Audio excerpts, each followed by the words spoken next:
Okay. All right. That's fine, Maharaj. All right. So, at any rate, here we go. This is. Sorry about all this back and forth, but now we've got good sound and everything appears to be working. We'll see how we fare. As I understand it, I was supposed to speak on the qualities of Prahlada Maharaj. Is that correct? Today, and also, what is it, 2 weeks from now or something like that? Yes.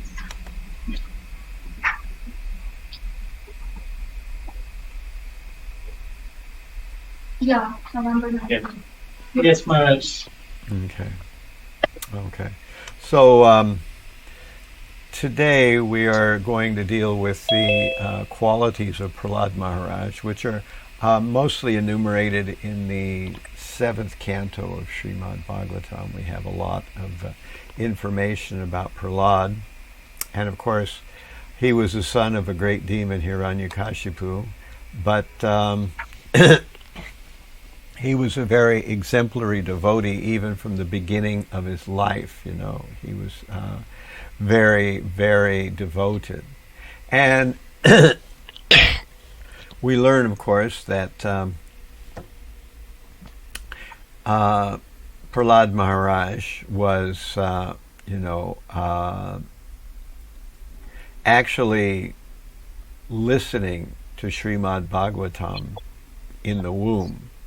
Now, where did he listen to Srimad Bhagavatam in the womb? It was, of course, in his mother's womb. But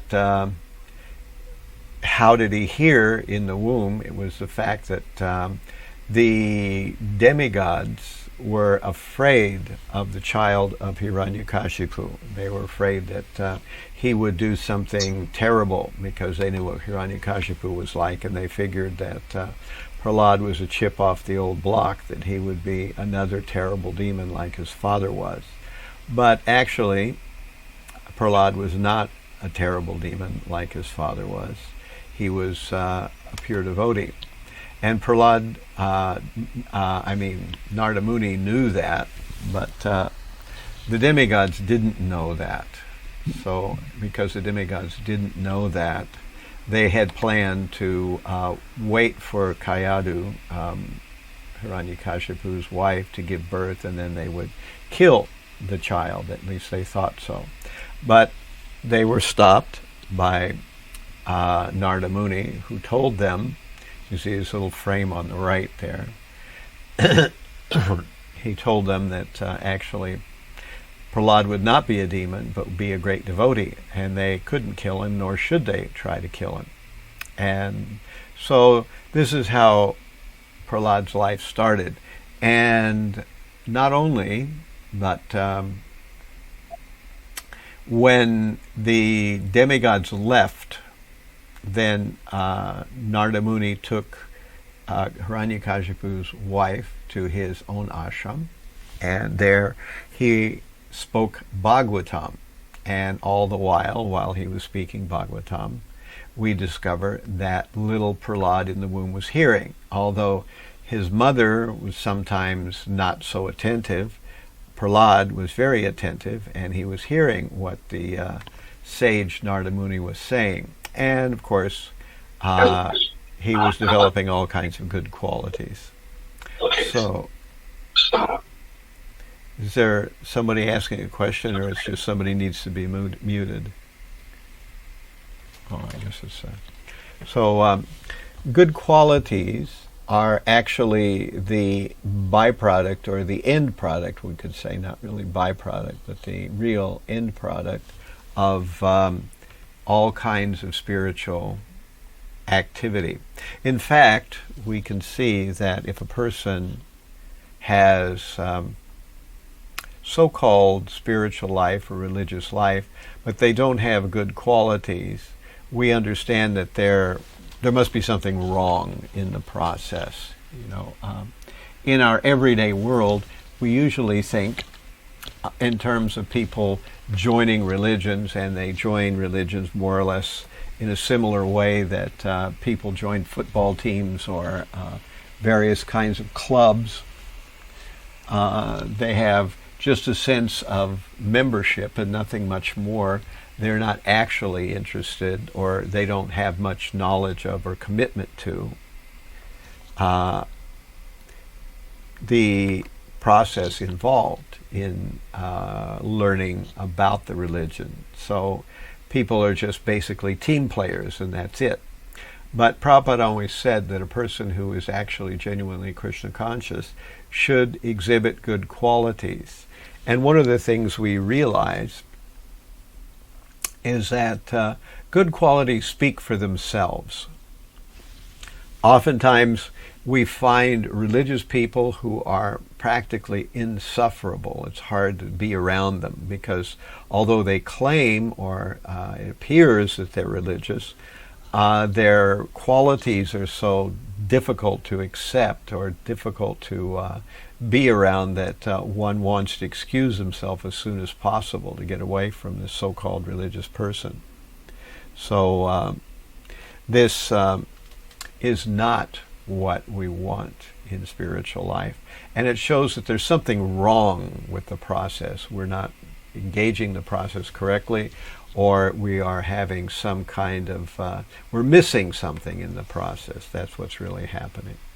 So this is why we should actually take up spiritual life in a proper way with sadhana, which is what's missing in most religious circles. You know, we understand a religion has philosophy, and we understand that a religion has a certain kind of culture, but unless somebody is doing some what we call sadhana, or daily activity, that is a purifying aspect, then oftentimes we see that they don't really develop good qualities. They just kind of float along year after year.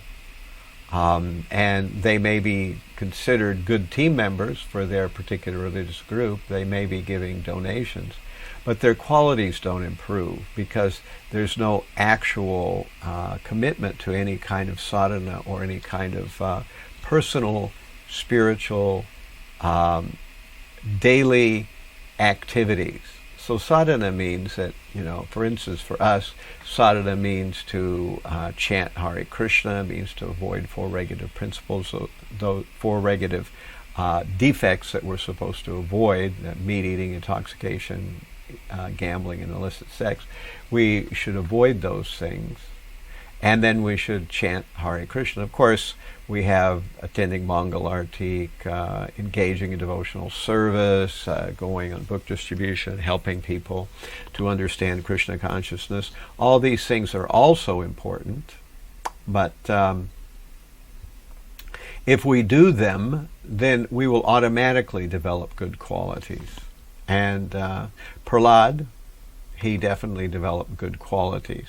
Now, in our literature, in two places actually, there is in the Srimad Bhagavatam, and also in the Caitanya Caritamrta Madhya Lila 22, text 78 through 80, we have these 26 qualities of a devotee. It's also, as I say, in the 11th canto. There's a listing, 11th canto, 11th chapter, 29 through 32. So in both of those places.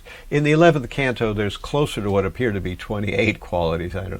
Somehow or other, there's a couple of them that got doubled or something like that happened. So we are recognizing that there may be more than 26. And this is what they are. I'm not going to give a whole class on these various qualities of a devotee, but you can get a sense of what they are. Kripalu, merciful; Akrita droha, not defiant; Satyasara, strong in truth; Sama, equal; Nirdosha, faultless; Vadanya, magnanimous, generous; Mridu, mild; Suchi, clean; Akinchana, without material possessions; Sarva upakaraka, working for the welfare of others; Shanta, peaceful; Eka Krishna Sharana, taking exclusive shelter of Krishna; Akama, desireless; Aniha, indifferent to material acquisitions; Sthira, fixed; Vijita Sadguna, conquering 6 bad qualities: lust, anger, greed, illusion, madness, envy, lamentation, or lust, anger, greed, illusion, madness, and envy, or in some other listings, lamentation, illusion, infirmity, death, hunger, and thirst. Mita book, eating only as much as required. Apramata, without inebriation. Manada, respectful. Amani, without false prestige. Gambhira, grave. Karuna, compassionate. Maitra, friendly. Kavi, poetic. Mauna, silent. And Daksha, expert. So these are 26 qualities. I'm sure that Prahlad had all 26 of these qualities, but I'm not going just to go down all the list here and do that. I'm really trying to explain what were the major, more important good qualities of Prahlad. And we'll see how far we get today. So we're hoping to kind of discuss some of Prahlad's most important qualities. But before we discuss the qualities in general, there is an important thing that we will find out that Prahlad had a particular quality that's called in Srimad Bhagavatam Krishnaika Sharana, which is also Eka Krishna Sharana in the Caitanya Caritamrta. So in Madhya Lila 22.78 through 80, there's this quality known as Krishnaika Sharana, which means taking shelter of Krishna, particularly exclusive faith in Krishna. Now, in the Harinam Chintamani, that's the reason I'm bringing this up, chapter 4, in criticizing saintly persons, Bhaktivinoda Thakur wrote the Harinam Chintamani. And in the Harinam Chintamani, we find that in the chapter 4, criticizing saintly persons, Haridas Thakur is speaking to Lord Chaitanya, and he describes that there are 2 kinds of lakshana, Swarup lakshana and Tatastha lakshana. And so these are qualities of devotees. And when Haridas Thakur is describing this to Lord Chaitanya, he explains that there are many qualities which are called ornamental or tatastha shakti, or not tatastha shakti, but tatastha lakshana. So these ornamental qualities are qualities that may or may not be there in a saintly person. However, there is one quality that a saintly person must have to be considered a saintly person, and that is Swarup Lakshana.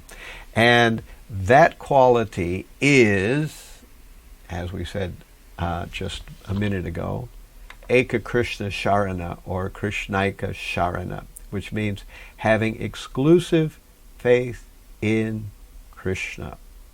So we may have these other qualities. We were just describing these 26 qualities. But we see that number 12 is Eka Krishna Sharana, taking exclusive shelter of Krishna.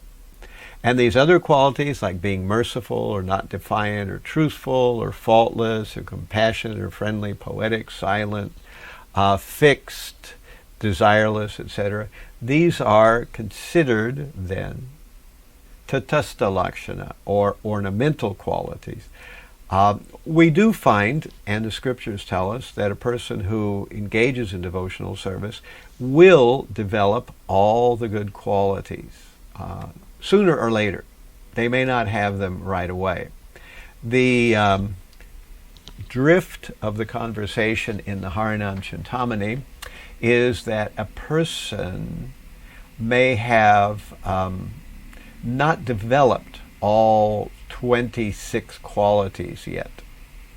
So even though a person may have only developed 1 or 2 of the qualities of a devotee, still criticizing them is very bad.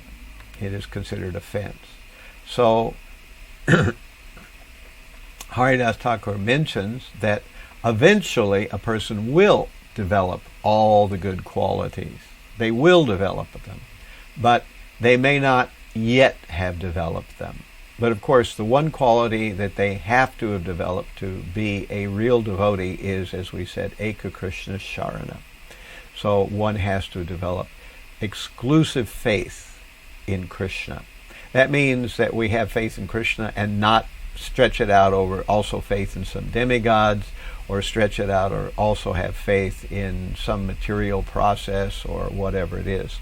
So Eka Krishna Sharana means we have faith in Krishna ultimately, that if all else fails, we are sure that Krishna will help us. And if he doesn't help us or doesn't appear to help us, we know that he actually is helping us in some way. We just need to hold on. And we don't need to abandon Krishna and go looking for demigods or some material solution. So this is Eka Krishna Sharana. And if a devotee develops this quality, then they will be free from the material world sooner or later. And they will develop all the good qualities sooner or later. So now I want to see if any of you have any questions about that much. Any questions from our group here?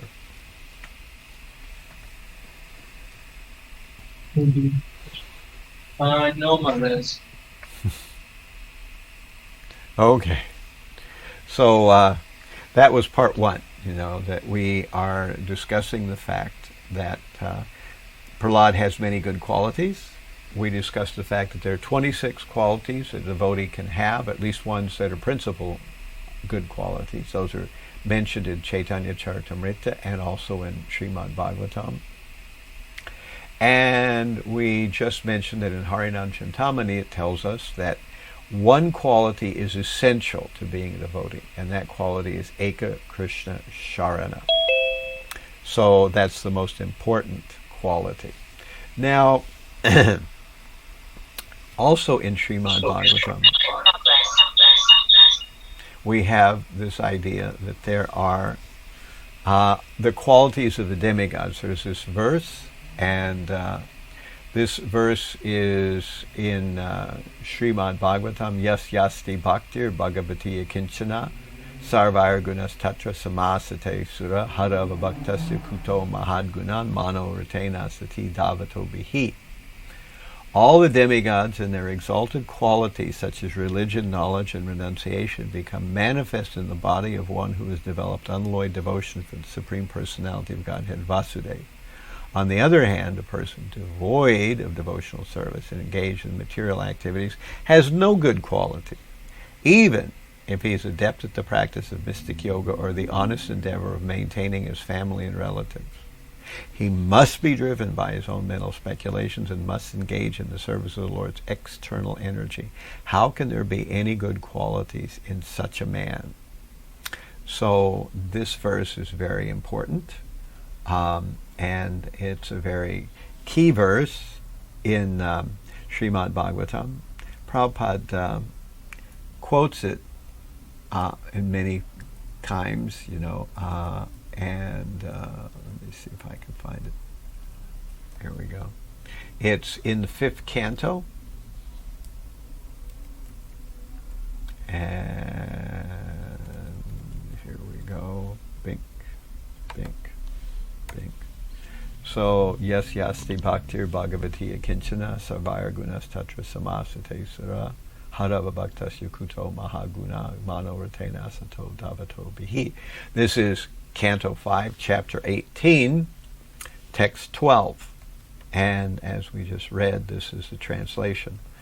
All the demigods and their exalted qualities, such as religion, knowledge, and renunciation, become manifest in the body of one who has developed unalloyed devotion for the Supreme Personality of Godhead, Vasudeva. On the other hand, a person devoid of devotional service, engaged in material activities, has no good qualities, even if he is adept at the practice of mystic yoga or the honest endeavor of maintaining family and relatives. He must be driven by his own mental speculations and must engage in the service of the Lord's external energy. How can there be any good qualities in such a man? Okay. Any questions about that verse or what we've just discussed there? I'll stop periodically for questions so that we can get some feedback. Maharaj, can you hear me? Yeah, I can hear you. In the translation, it mentioned that the person who is engaged in material activities and who is taking care of his family, so does that mean those kind of people who are not in devotion but engaged in honest family life, they are doing good for the society, for the country, but they are not in devotion? Like people who do charities, who are honest in their work-life balance, things like that. Those people, does that mean those people? Yes, that's a good question. And indeed it does mean those kind of people. There is something special that happens when a person becomes a devotee. Now, I think it bears important clarification. That does not mean that one has to become a Hare Krishna devotee. That anyone who gives their lives in seriousness to God, such a person is classified as a devotee. And something changes at that moment. There's a verse in not Bhagavad Gita, but somewhere in Shastra, I don't know exactly where at this moment, but there's a verse that says, if one just once says to me feelingly, my dear Lord, I am yours, take me, I'll try to do whatever you want, then the Supreme Lord thinks forevermore after that point, this person is now a devotee. And everything changes at that point. However, one can be sort of lukewarm interested in God, and one can do some rituals, one can engage in some kind of various spiritual practices, etc., etc. One can do these things, but unless one is actually committed to trying to be a servant of God makes that fervent commitment, then essentially they're just in the practice, we could say the waiting room, the pre-devotional mentality. So if one has not really committed to God, but is really just trying to do business with God, in other words, we think, well, I will serve God and therefore I will be materially happy. Such a person will have qualities, and they will have good qualities, but the trick here, or the fine print here, is that those qualities will not necessarily be permanent, because anyone who still has as the bottom line material sense gratification, such a person will ultimately have their main goal as sense gratification, not pleasing the Lord. So if you have your main goal as sense gratification, then on certain moments of time you may be actually thinking about God, but at other times you're really not thinking about Him at all. And even if you are thinking about God, you're thinking about Him to give you what you want. That's how you think of God, as your servant, as your order supplier, as Prabhupada used to call it. So a person like that may have good qualities, at least certainly we see them in the eyes of the world. We see the people who are religious may have good qualities. However, because their real bottom line is sense gratification, they may sometimes give up on those good qualities. And because they're interested in sense gratification, their desire to please God may be pushed away by their desire to enjoy sense gratification. And that's why it says, as we read here, that even if adept at the practice of mystic yoga, or the honest endeavor of maintaining family and relatives, he must be driven by his own mental speculations and engaged in the service of the Lord's external energies. How can there be any good qualities in such a man? So we have to gradually come to the stage of pure devotion. Now, we may not be there yet, But the fact that we have tried to commit to pure devotion means that we're heading in the right direction and that Krishna has accepted us, and it's a matter of time. Of course, we can drag our feet, and it can go really slowly, even once we've made the commitment, but still, we're in a different category than those who are either doing business with God or those who really aren't interested in God at all, but performing various pious activities or developing good qualities just for the sake of developing good qualities, because they find it fashionable or because they think it's good for one reason or another. Does that answer the question?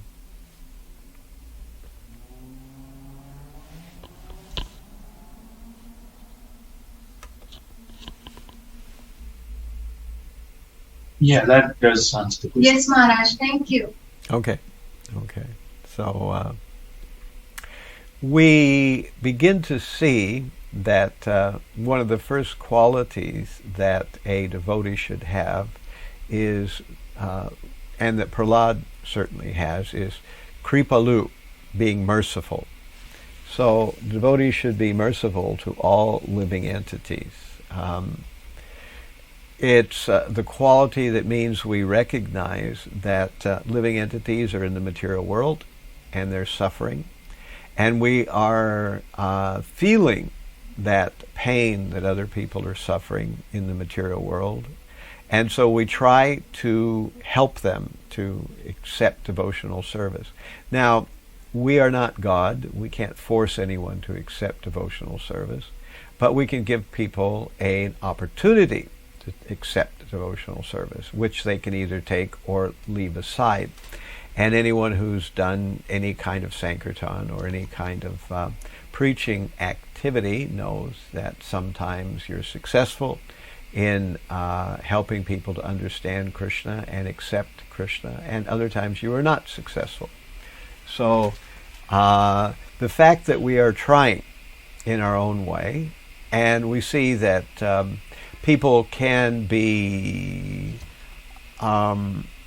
find different ways and means to try to reach out to the world. We don't all have to do things in exactly the same way.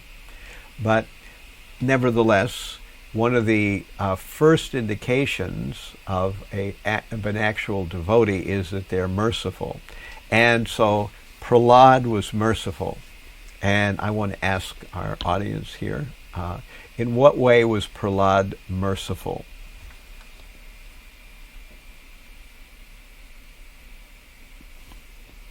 Allowing others to learn about Krishna. Say that again? Allowing others to learn about Krishna. Yeah. So, give me some details. How did he do it? He was teaching his friends that they should worship Lord Krishna and not follow the demonic lineage that they are doing. One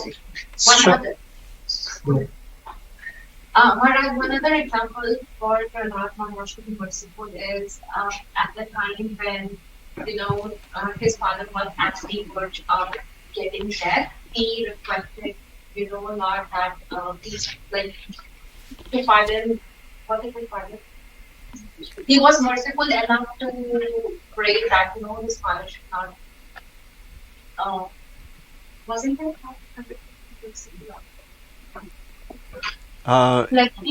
If people speak, could they speak closer to the microphone? It looks like you all are kind of somewhat distant from the microphone, and even the transcription thing stops. So it's having trouble hearing you too. Maharaj, she's trying to say that Prahlad Maharaj was merciful in a way that when Hiranyakashipu was killed by Lord Nrsimha, he prayed to Lord Nrsimha that please forgive his father and do not send him to hell because he hated Lord Krishna. He should not be punished and he should be forgiven by Lord Krishna. So that was his nature or quality of mercy, being merciful, that he was, even after Hiranyakashipu gave him so much hard time, he was still merciful for Hiranyakashipu. Yeah, that's good. That's good. Actually, that's also another aspect of his mercy that I didn't have in mind, but that's definitely true. That he had mercy even on his father, who was his tormentor in one sense. So we discover here that in this particular painting, Prahlad is teaching his classmates. Where was this school? Somebody can tell me? Shukracharya's sons, where his guru, his teachers in the school. That's all I know. Yeah. So this was the school of Sanda Namarka. So we discover that in the 5th chapter of the 7th canto, King Yudhishthira says, this is being spoken to King Yudhishthira. My dear King Yudhishthira, all the children were very much affectionate and respectful to Prahlada Maharaj, and because of their tender age, they were not polluted by the instructions and actions of their teachers, who were attached to condemn duality and bodily comfort. Thus the boys surrounded Prahlada Maharaj, giving up their playthings, and sat down to hear him. Their eyes being fixed upon him, they looked at him with great earnestness. Prahlada Maharaj, although born in a demon family, was an exalted devotee, and he desired their welfare. Thus he began instructing them about the futility of material life. So what's interesting about this is that you would think, and oftentimes people say, that spiritual life is for people when they get older. But Prahlad doesn't agree with that idea. He says, actually, this is another verse from Prahlad. Shri Prahlad Uvacha Komaram Acharit Pragyo Dharman Bhagavatan Iha Durlabha Manusam Janma Tad Api Adruvam Arthadham. Prahlad Maharaj said, one who is sufficiently intelligent should use the human form of life from the very beginning of life, in other words, from the tender age of childhood, to practice activities of devotional service, giving up all other engagement. The human body is most rarely achieved, and although temporary like other bodies, it is meaningful, because in human life one can perform devotional service. Even a slight amount of sincere devotional service can give one complete perfection. So Prahlad is saying, Komaram acharet pragyo. So even from the tender age of childhood. So sometimes we think that spiritual knowledge is for people who are older. And it's true that oftentimes children can't really grasp much. Of course, we try to develop a culture where children are surrounded by Krishna conscious activities, and they learn something about Krishna conscious philosophy. Usually, they don't really understand it very deeply, but nonetheless, they're becoming acclimated and acquainted with spiritual life, and in this way, they are making some progress. But Prahlad says that we find that we spend 25 years or 20 years, something like that, in childhood, where as a child we were just learning and trying to figure out how to function as a human being. Then we spend 20 years as a married person, where we are struggling to keep our family together and make the ends meet and pay for food and rent or the mortgage or whatever it is. Then we spend 20 years as an older person, where we are trying to figure out how to detach ourselves a little bit. And then we spend 20 years as a person who is an aged individual who has all kinds of physical problems. So when is the opportune time for spiritual life? Each time has its problems. If we try to engage in spiritual life when we're children, we want to play. We want to do things. We want to learn things. We want to enjoy because we're children. So many people say, well, that's not the time. Then when we get married, then we can say, well, what about that time? And we say, well, that's not really a good time either, because when you're married, then you're starting a family, and there's so many obligations, so many difficult things that you have to get settled out, and you have to earn money, and etc. So that's not the time. Then when you're, next 20 years after that, then you discover that at that point, things are not so easy either. Your old age is starting to settle in, and you've got a whole lifetime of bad habits behind you, so that's not easy. So then, when is the time for a spiritual life? And the answer is, any time is the time for spiritual life. And there will always be a reason why spiritual life is inconvenient. The material world will always give us a reason why spiritual life is inconvenient. So this is why we can't take seriously the inconvenience, because essentially then we will never engage in spiritual life. So this is the purport that Prahlad makes. I'll see if I can find that spot where he's describing it.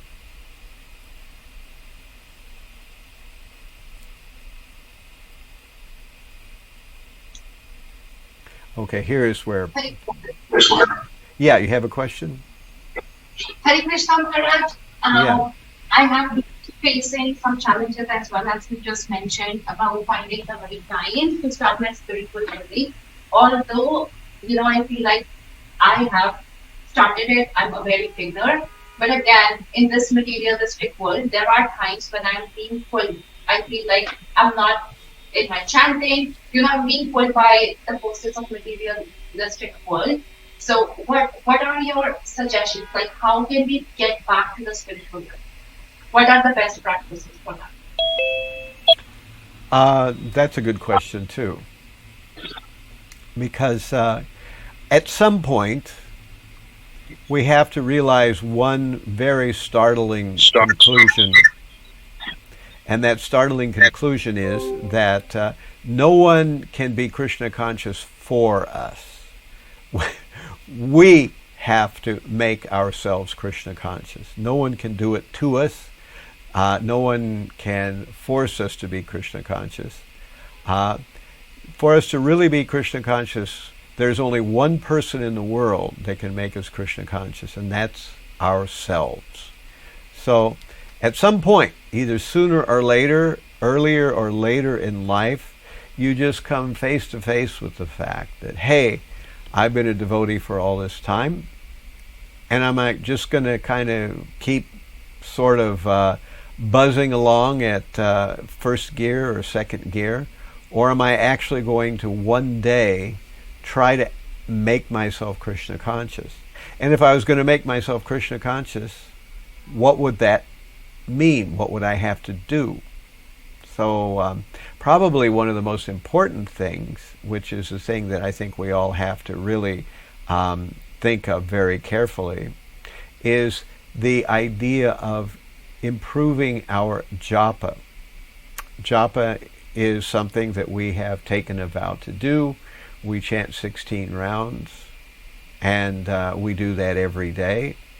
Now, we can kind of smuggle them in there some way, in between driving and washing ourselves, in between school or work, in between going back and forth in the car from some place to another, in between talking with friends, various trips, or even sometimes various pilgrimages to different places.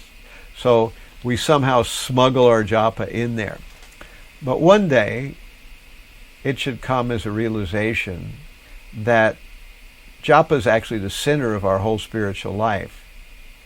And if we aren't doing it with some kind of focus, then when will that focus ever come?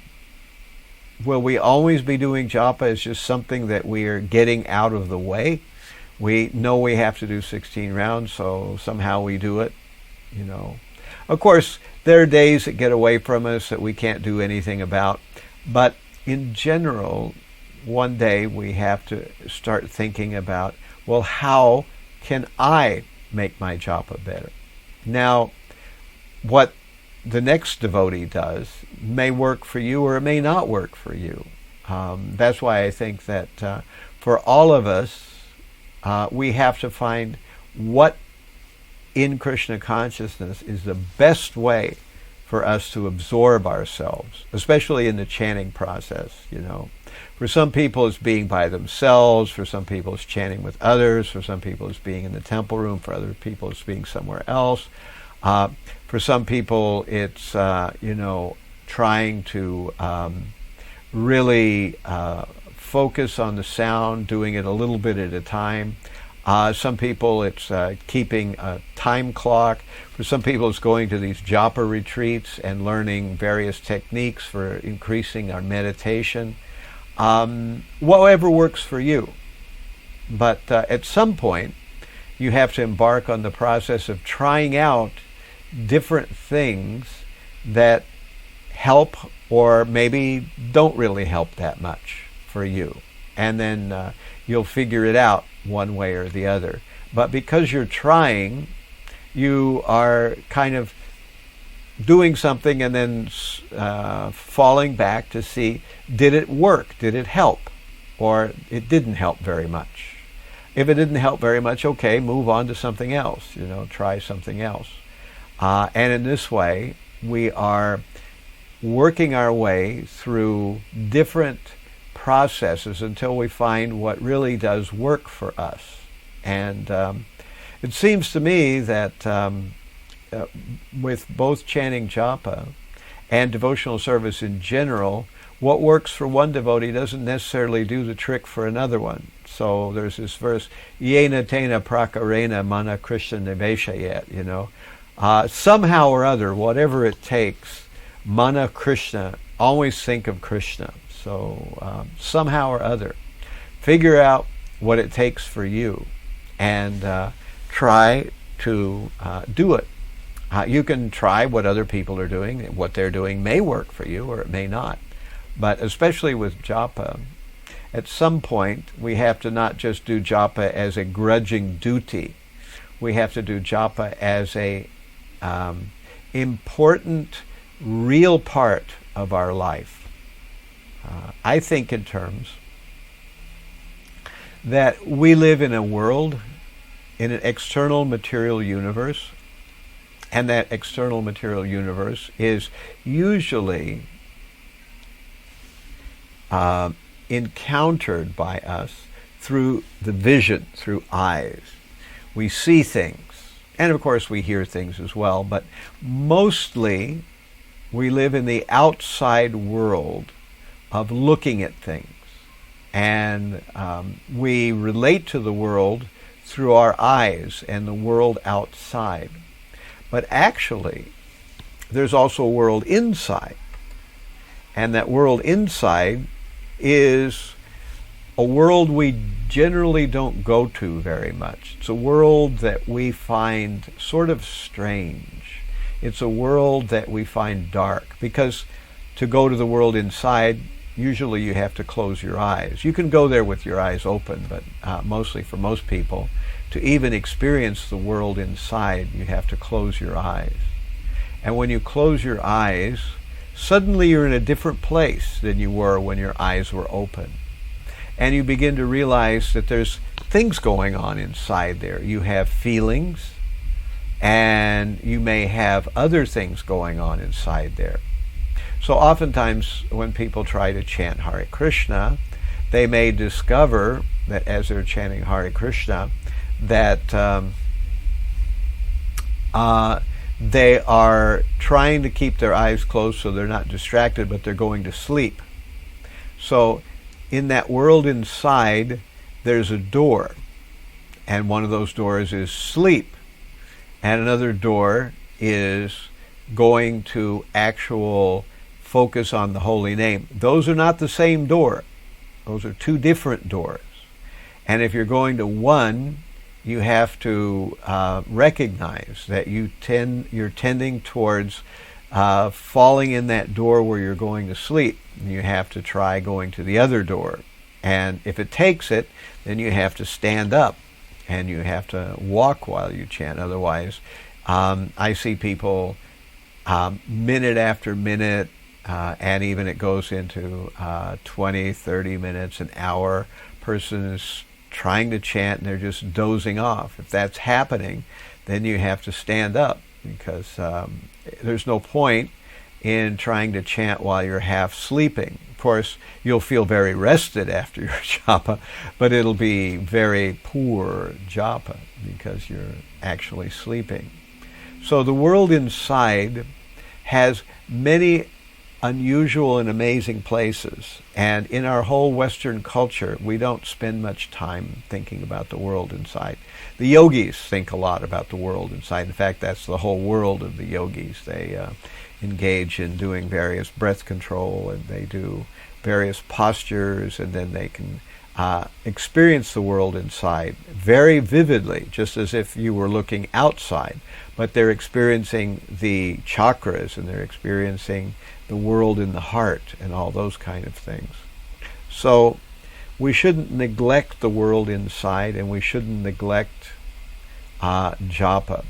And we have to figure out what ways and means it takes for us to improve our devotional life and improve our japa.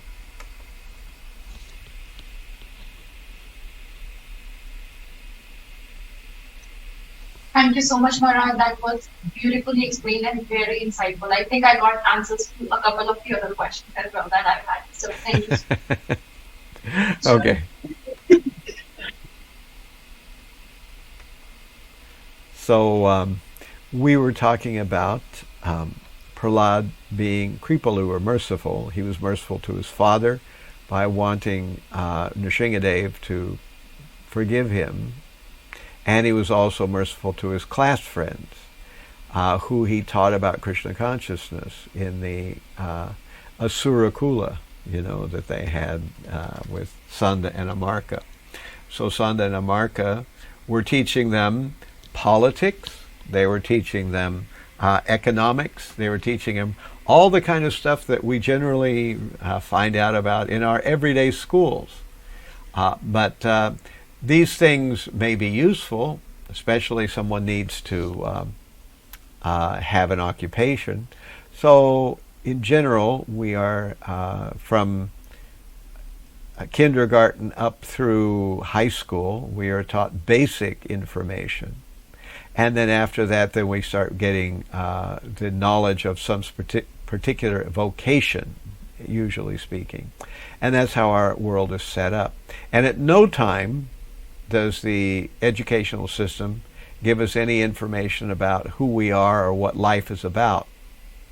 It's assumed that you are going to become a nice robot, that you will come out of high school and you'll choose a vocation and you will get married and you'll go into some kind of technical training, either a college education or some kind of vocational technology. And then from that experience, you will land some kind of good job, and you will work hard, just barely staying ahead of the,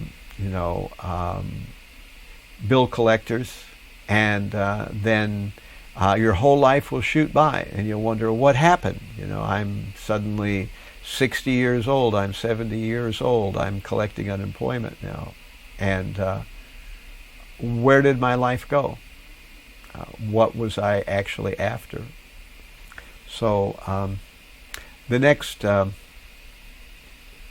quality of Prahlad we can talk about is Satyasara, which means thoroughly truthful.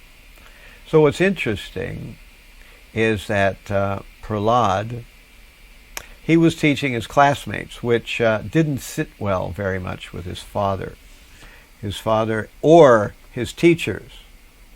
His teachers actually,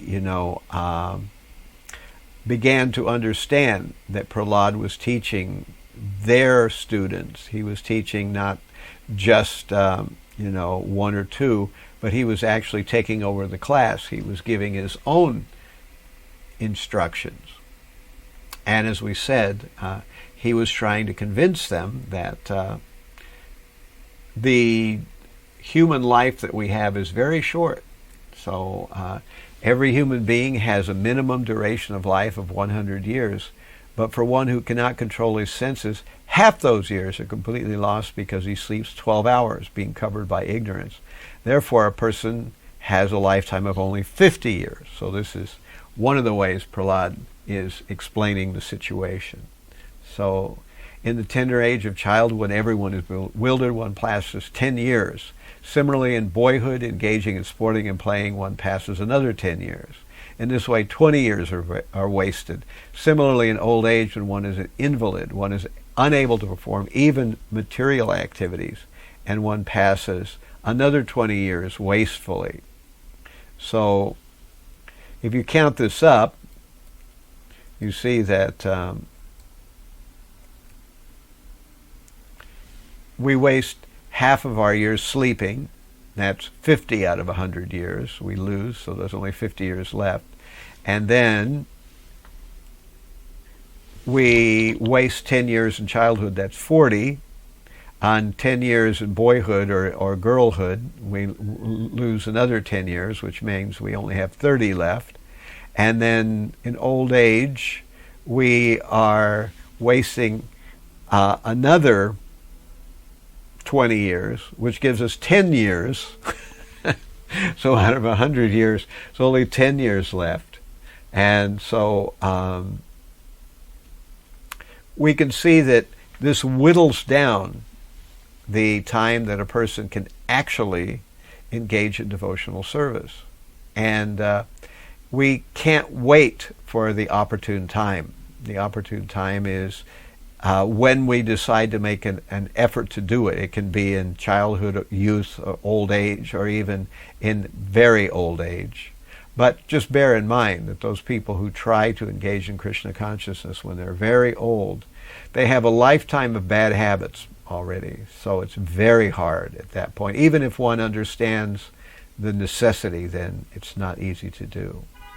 So what we discover, of course, is that Prahlad is, his teachers, Sadhana and Marka, are afraid that that something bad will happen. So they take Prahlad and they take him to his father. And his father asks him what he's been learning. And of course, Prahlad explains about how one should go to the forest and give up material life, because material life is a waste of time. One needs to control the senses. And of course, Hiranyakashipu is not at all happy about hearing this. Prahlad could have lied to his father. He could have told him, one of the material lessons that Sadhana and Marga had taught them. But instead, Prahlad told his father Hiranyakashipu about spiritual life. And what did Hiranyakashipu think? Well, he wasn't happy about that. And he thought, there must be some Vaishnav sneaking in to the ashram, to the Asura Kula, and teaching the young children something about spiritual life, which Hiranyakashipu was completely against. So he was angry with Sadhana and Marka. How could they have allowed this to happen? They said, well, we didn't know it was happening. And so he said, you better take this boy back and make sure it doesn't happen again. And so this didn't end the situation. Again, later on, Hiranyakashipu talks to Prahlad again and asks him, what is the best thing you've learned in school? And this time, Prahlad says, Shravanam Kirtanam Vishnu Smarnam Padasevanam Archanam Bandhanam Dasyam Sakyam Atmini Videnam Iti Punsarpaka bhaktaschannava lakshana, kriyeti bhagavata ada tanmanye dihitam uttamam. That, my dear Father, there are 9 processes of devotional service: hearing, chanting, remembering, serving, on and on. It explains the whole thing. And at this point, Hiranyakashipu is completely irate that how could this boy be speaking these things? Where did he learn these things? So let me ask everyone, where did Prahlad learn these things?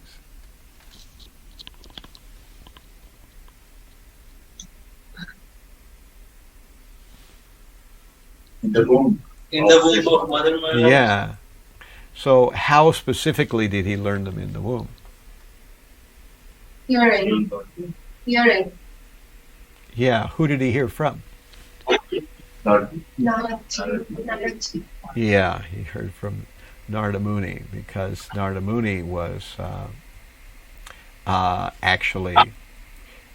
it was actually there, and Narada Muni was speaking, and even though Prahlad was not born yet, he was in the womb, he was hearing.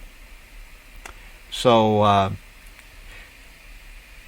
when the first time Hiranyakashipu was angry with Prahlad for having said these spiritual things, Sadhana and Amarka, they questioned Prahlad, and they said, "My dear son Prahlad, all peace and good fortune unto you. Kindly do not speak lies, just reply with the truth.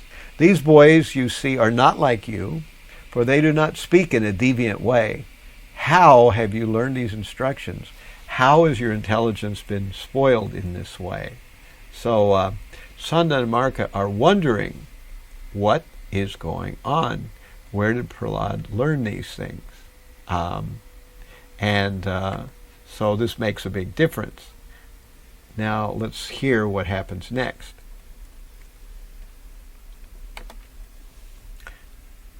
O best of your family, has this pollution of your intelligence been brought about by the enemies? We are all your teachers and are very eager to hear about this. Please tell the truth. So, how does Prahlad answer? He answers in a way that might be kind of dodging the issue a little bit, but here's what he says. Let me offer my respectful obeisances unto the Supreme Personality of Godhead, whose external energy has created the distinction of my friend and my enemy. By diluting the intelligence of men, indeed I am now actually experiencing this, although I had previously heard of it from authoritative sources. We understand that in material life, it's very important to make distinctions between friends and enemies.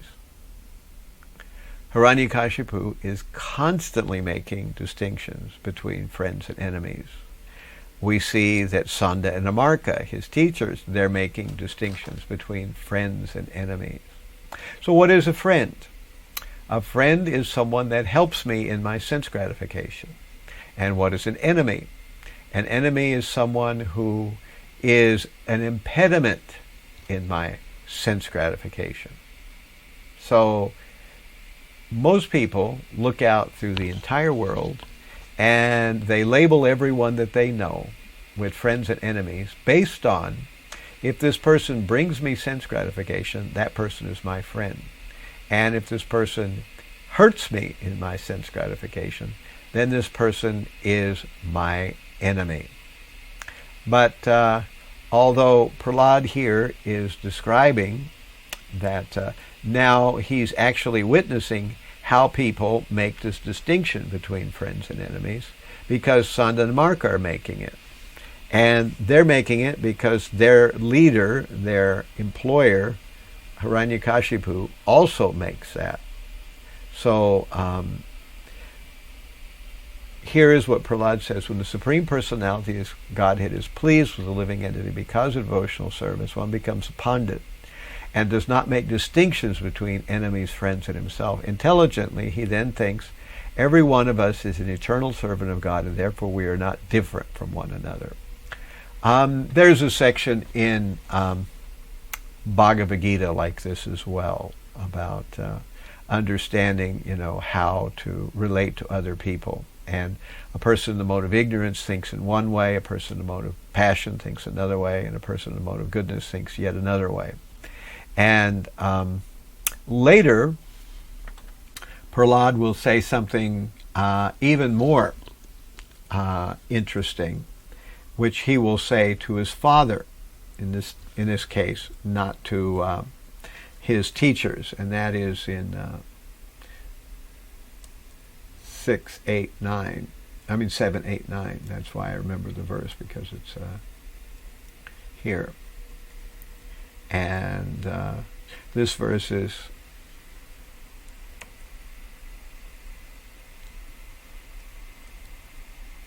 I'll read the Sanskrit here. Jahi asuram marvamamam tramatmana sama mano datsvana shanti vidvisa rute jitad atmana upatesti tat tadihi anantasya mahat samarhanam. And so this verse reads, My dear Father, please give up your demoniac mentality. Do not discriminate in your heart between enemies and friends. Make your mind equipoised towards everyone. Except for the uncontrolled and misguided mind, there is no enemy in this world. When one sees everyone on the platform of equality, then one comes to the position of worshiping the Lord perfectly. So, please give up your demoniac mentality. Do not discriminate in your heart between enemies and friends. Make your mind equipoised towards everyone. Except for the uncontrolled and misguided mind, there is no enemy in this world. When one sees everyone on the platform of equality, one then comes to the position of worshiping the Lord perfectly. So this is an interesting verse that, from Prahlad's point of view, there is no such thing as friends and enemies. Of course, that's a very high platform. And he's saying that there is one enemy, and that enemy is not outside. That enemy is inside, and that enemy is your mind. And in chapter 6 of Bhagavad Gita, we also hear the same thing, that the mind can be your best friend, or, on the other side of the coin, can be your worst enemy.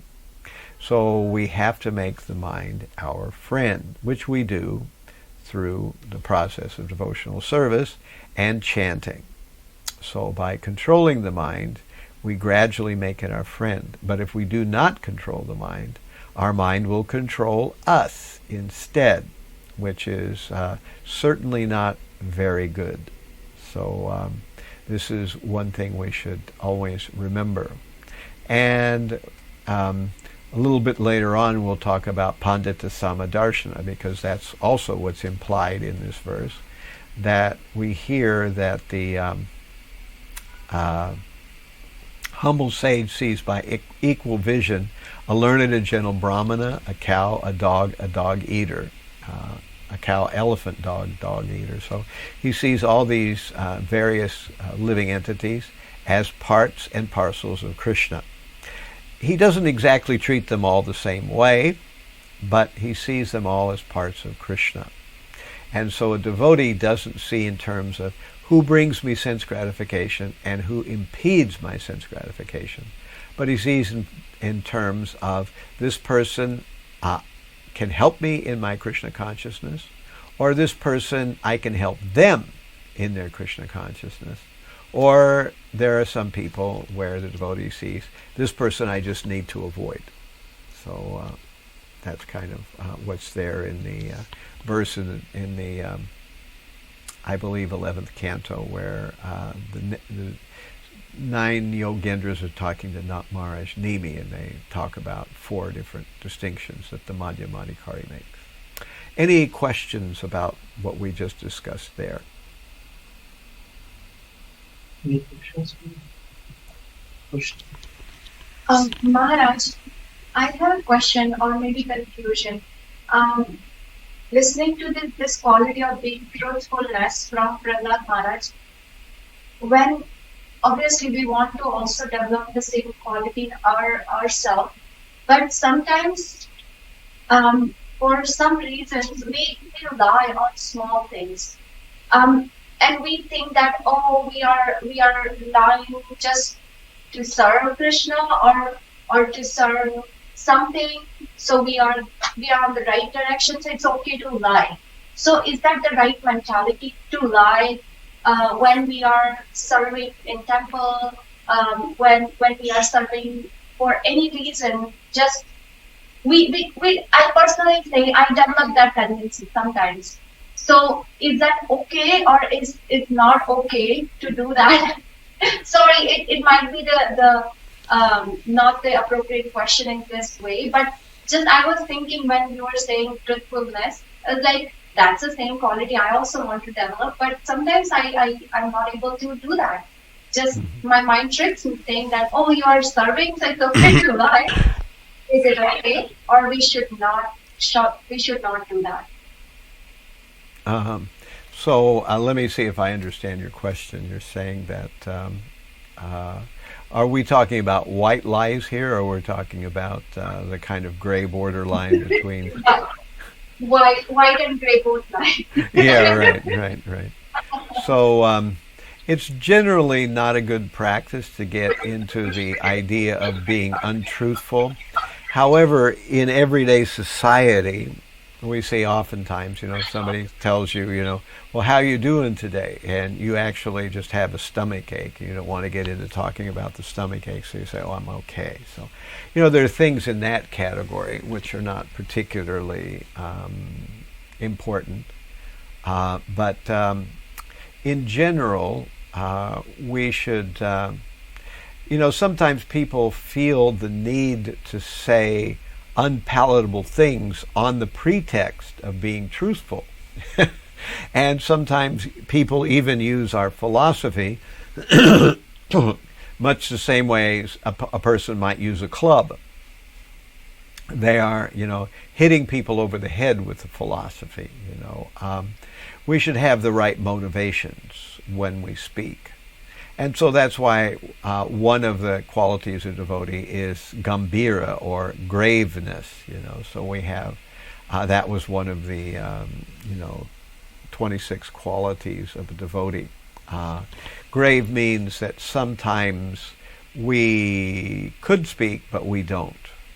In a lot of cases, failing to speak is actually a good thing. There could be times when it's a bad thing too. So it's not. There's no one size fits all for every situation. So throughout the process of devotional service and throughout the process of interacting with other people, sometimes we can withhold what we actually feel, which is not the same as lying about what we feel. We can talk about something that we feel that's not directly, negative, if we want to do that. We can see that in this case, Prahlad, he was being asked by his teachers where he heard this information. He replied by saying that he was now aware that people make distinctions between friends and enemies, that he had heard that people do that, but now he's actually realizing particular instance of people doing that. So that's,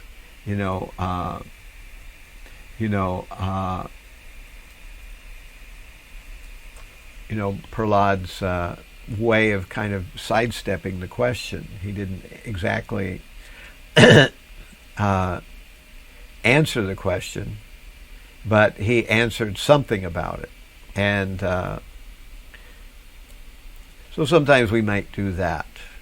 In general, I think it's a bad habit to try to get into constantly lying about what you feel, lying about what you think, but what we do have to be careful of is what we think.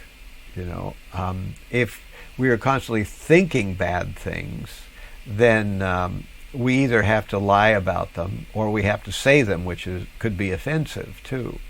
So it's better to gradually get into the habit of when we think negative things about other people, we try to replace those negative thoughts with what we can appreciate about people.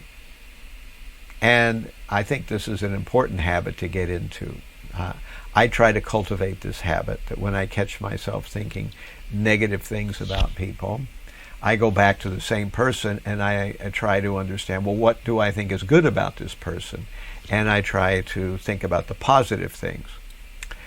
This can get to a point where, we have to talk about when things get to a certain level, we should not hide things. When somebody's actually doing violence or doing something sexually inappropriate or something, there are borderlines where at that point you can't hide the truth, or you shouldn't. You should come forward and tell some authority, appropriately a sympathetic authority, and get something done about it.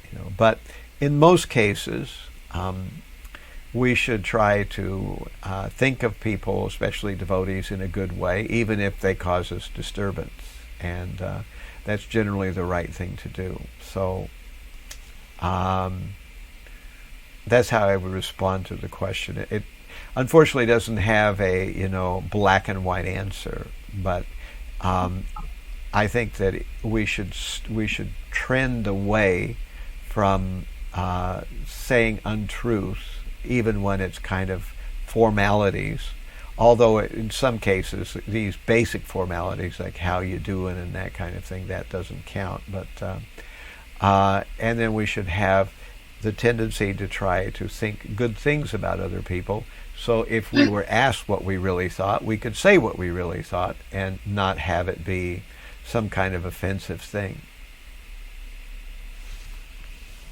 Maharaj, I have a follow-up question here. So, what are your thoughts and what would be the best procedure to go here? Is it okay for a devotee to say no at times and be honest with their communication, despite the fact that it might hurt the other devotee who is taking that thing on their end? Because we are trying to be truthful. Is it okay to be, I wouldn't say blunt, but to be honest and say no at times, despite knowing that it might hurt the feelings of the other devotee, might hurt the sentiment of the other devotee? The audio is coming through kind of garbled. I'm not sure exactly why. It's not, at least it's not distorted, but it's kind of garbled. It seems to me this question is going in the direction of social interaction. I get that much out of it, but more than that I can't grasp, I'm afraid. If you move maybe closer to the computer where the microphone is, I might be able to. So Maharaj, my question is, in our day-to-day activities where we interact with other devotees, is it okay for us to be clear, honest, and say no at times, despite knowing the fact that the other devotee might not be happy with what we are saying? Because we are trying to be truthful. So is it okay to be truthful, clear, and even say no at times based on like what we are feeling? So how would you go in those situations, and what would be your advice and recommendations? Oh, okay. So now I'm kind of getting a sense more of what the question is. Again, sometimes we can choose our association, and sometimes we can choose the environment under which we have association, and sometimes we can't. So I think in general we have to understand who to trust with what information. So I try to make the distinction sometimes between getting association from someone and giving association to someone. They're not exactly the same thing. We're told that we should be careful about where we get association, and indeed we should be. But where we give association is not the same thing, because when we're giving association to others, we are trying to help them in some way. In other words, our motivation and our strategy is to try to help an individual in some kind of way. In some cases, it may be to beg out of the conversation as rapidly as possible.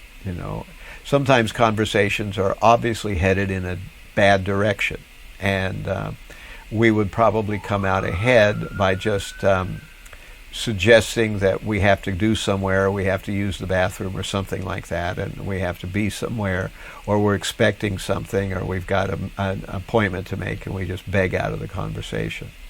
That's one of the things I suggest when it's kind of obvious that a conversation is heading in a bad direction. That you can't help the person, and they certainly aren't going to help you by what's going to happen next. So in that case, I would suggest finding some tactful way to avoid the situation or the communication.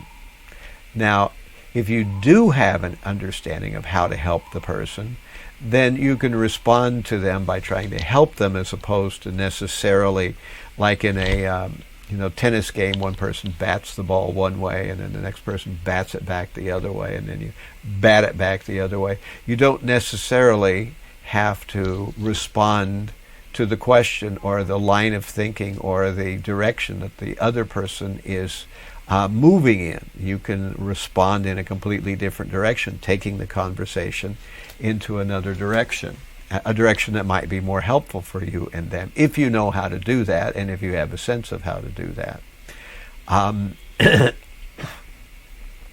This gets particularly difficult when you're dealing with family members, because oftentimes you don't have the ability to just walk away or duck out of family member relationships. That's a whole difficulty in and of itself, which the material nature has nicely allowed all of us to suffer through in many different ways. So that's a whole topic in itself.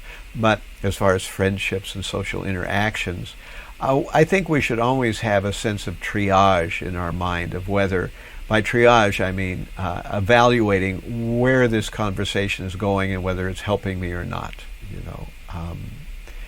If it's not really helping me, then I find some way to either move the conversation in a new direction, or to move myself on to something else. That I think is important.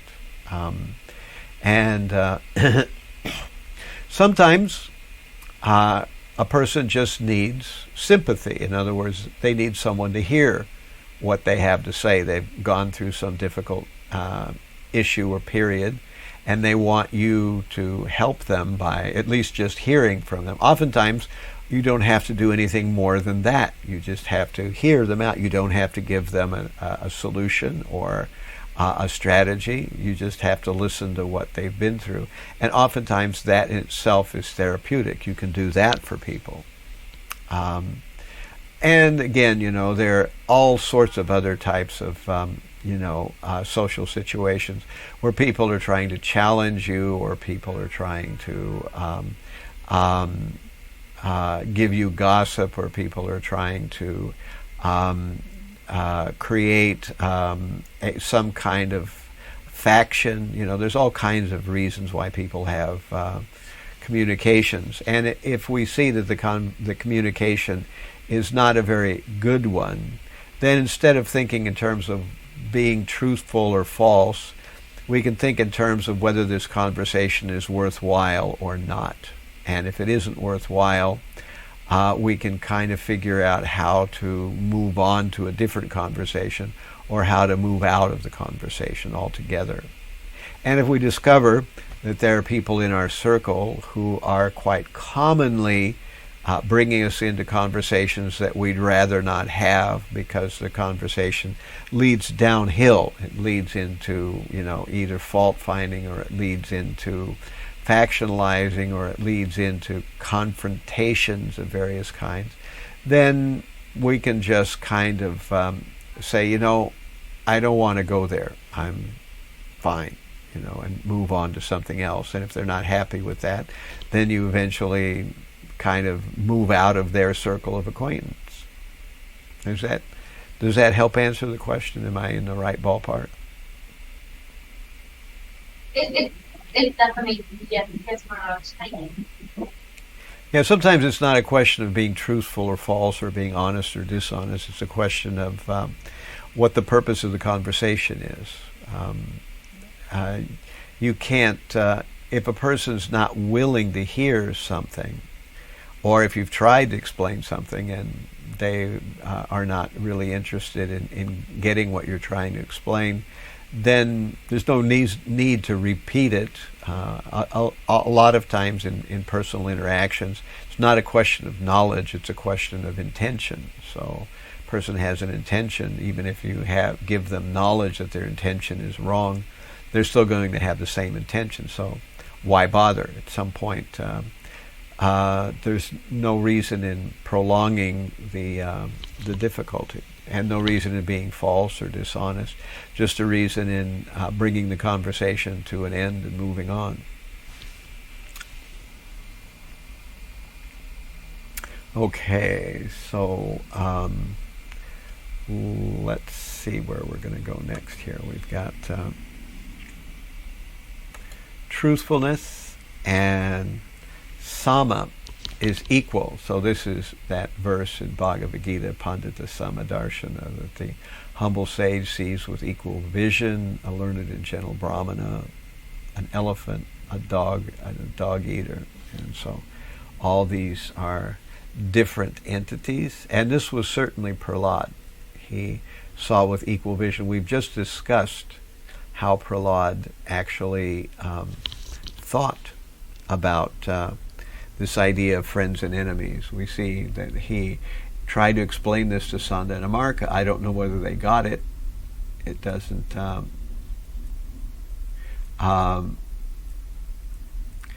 We don't have the idea of whether Prahlad was able to get through to them or not. But at any rate, we see that he was trying to instruct them, even his teachers. So he was even-minded. So he was, as we say, Pandita Samadarshana. Let me pull that verse up here.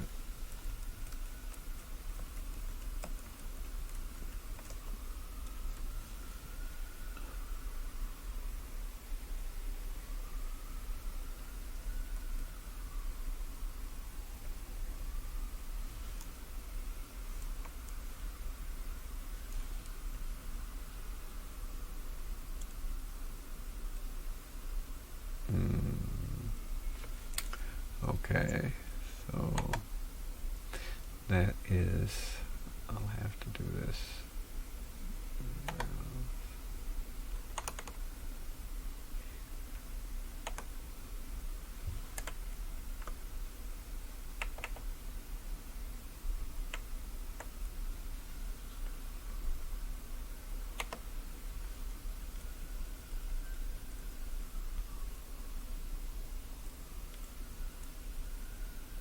Here we are, 5:18. So this verse, the humble sage sees by virtue of true knowledge.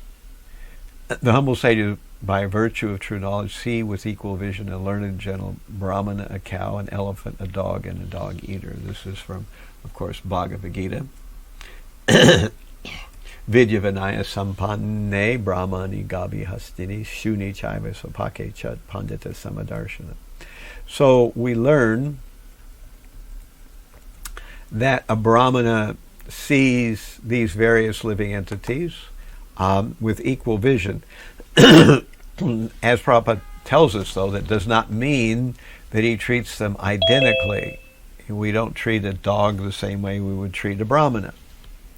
We see that they are equal in the sense that they are all spirit souls, part and parcel of Krishna, which is what Prahlad was teaching us.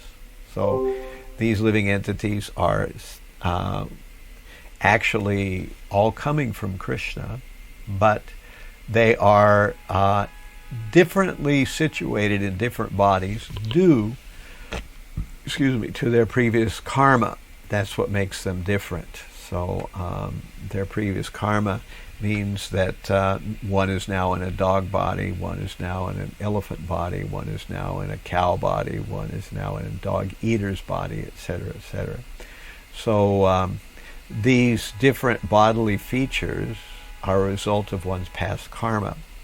And the humble sage can appreciate that somehow or other there is a soul in these entities, and that's why he treats all of them with compassion, and he doesn't give food to the brahmana and then kill the cow and try to eat the cow. He is someone who's compassionate to all living entities, appropriate to the way they are in their body. And and this is kind of part of seeing everyone with equal vision, which is how Prahlad saw everyone. However, we also learn that there is a distinction that the Madhyam Adhikari makes. Then that distinction is that he sees 4 different classifications of living entities. One of them is the Supreme Lord. One of them is the devotee. One of them is the innocent, and one of them is the envious. And he treats those differently. And that verse is, let me pull that one up. Ishvare tadadan dineshu baliseshu dvasatsya.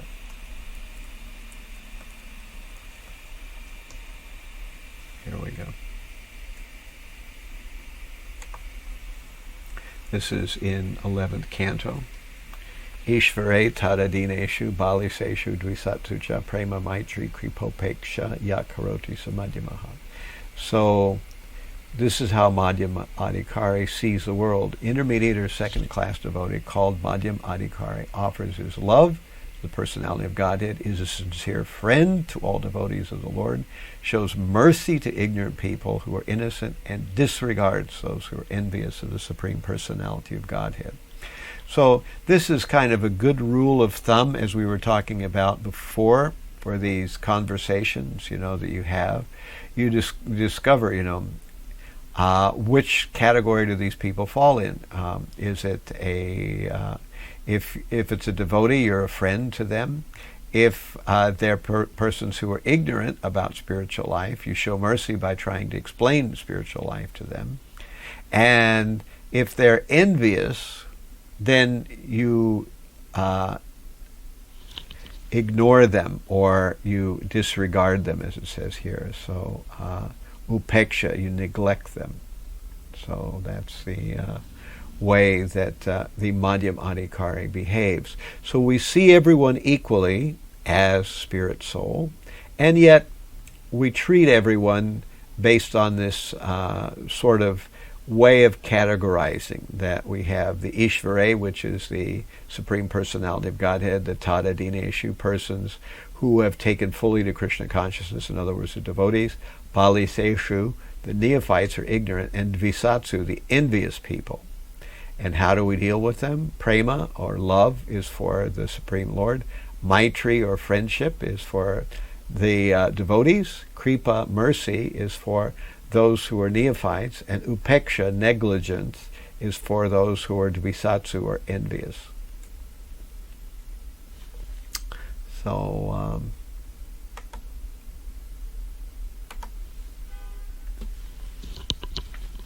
any questions about that? So we're drawing to the end of our time here. Maybe we'll see if there are any questions before we sign off here. Any questions? We have a lot more to go on these, but I guess we'll do those in a week or two. I guess it's 2 weeks or whatever it is. On the 19th. Yes, Maharaj, after 2 weeks. On same time, same station, but Saturday, and today is the 5th, so that's the 19th it must be. Yeah. Yes, Maharaj. This is like Prahlad had many wonderful qualities. He was, of course, a pure devotee of the Lord. And by hearing about his qualities, we can meditate on, is it possible for us to develop these qualities? One way to get good qualities is by chanting better and doing more devotional service. Another way to get good qualities is to think about the good qualities and see if we can at least fake them from the outside, and by trying to act in the right way, eventually we may come internally to feel the genuine way of acting in such a way. I think in most cases it's always important to try to think of what is the right way to react or interact in this particular situation. It's always easy just to kind of, like a pinball machine, as you go up to the bumper, you get knocked back in the opposite direction as the way you came, and you bounce off somebody else and they knock in another direction, and then everybody's bouncing back and forth off each other. But that's all, kind of a low-class way of living life. Rather, we should think about how we're interacting with other people. How can we actually interact with people in a way that is more mature, more thoughtful, in a way that benefits both us and them. And if we think in that way, in general, we will start to develop good qualities. The more thoughtful we are about what we do, how we do it, the more we will develop good qualities. And oftentimes, it's better to think twice than just to act impulsively, because oftentimes our impulses are wrong. If we were pure devotees, our impulses would be correct. We wouldn't have to think through things. But because we're not very much devotees, at least yet, we're on the road, we have to think carefully about how to interact or how to react to something. Oftentimes, we have to be grave. We have to hide what we actually feel. We don't have to lie about it. We just have to not reveal it. That's what the meaning is of being grave, And in some cases, we try to return a good way of speaking for someone who might have wanted to direct some bad way of speaking towards us. Any final thoughts or questions? Maharaj, I just wanted to mention that I didn't like that sentence when you mentioned that we need to meditate on these qualities and think that how we can develop, or even if we can break it out. I really like that, because we don't really contemplate and think about these qualities, that what Prahlada Maharaj went through. If part of that would have came into my life, would my attitude be the same that his attitude was? He had so much trouble, like not even 100th part of that trouble has came into my life. Yeah. But my attitude has never been the same that his attitude was. So that's really a cool thing that you mentioned. We never contemplate on this thing. We hear, definitely, but we never take a moment and think about it, and compare our life and what he went through. So thank you for that.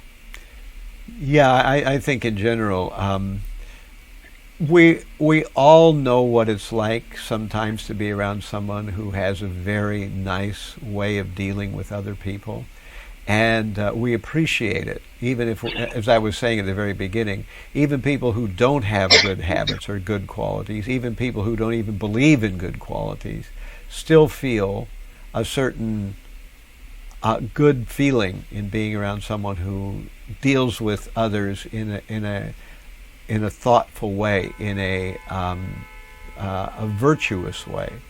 And sometimes it's not easy to know what that is, sometimes it's not so clear. But as much as we can, if we meditate on good qualities, we try to actually manifest them, even if they don't come so naturally. In the long run, we will help not only ourselves, but will help the world.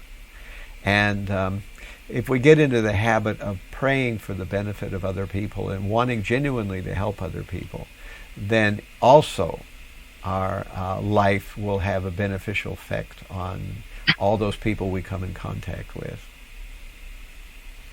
That's true.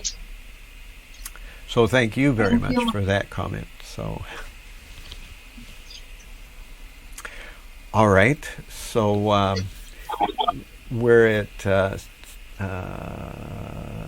7 o'clock now, and at least here in New York, I guess it's 6 o'clock where you all are.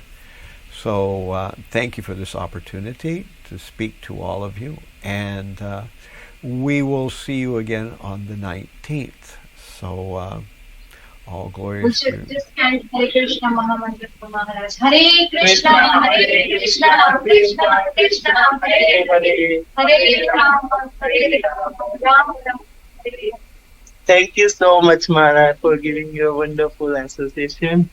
Thank you so much, Mara. It was a really, really wonderful class. Okay, Hare Krishna, thank you all for Thank being you so interested much. in trying to improve in Krishna consciousness. It's not something that everybody automatically does. Hare Krishna. Hare Krishna, Maharaj. Please. Hare Krishna. Hare Krishna.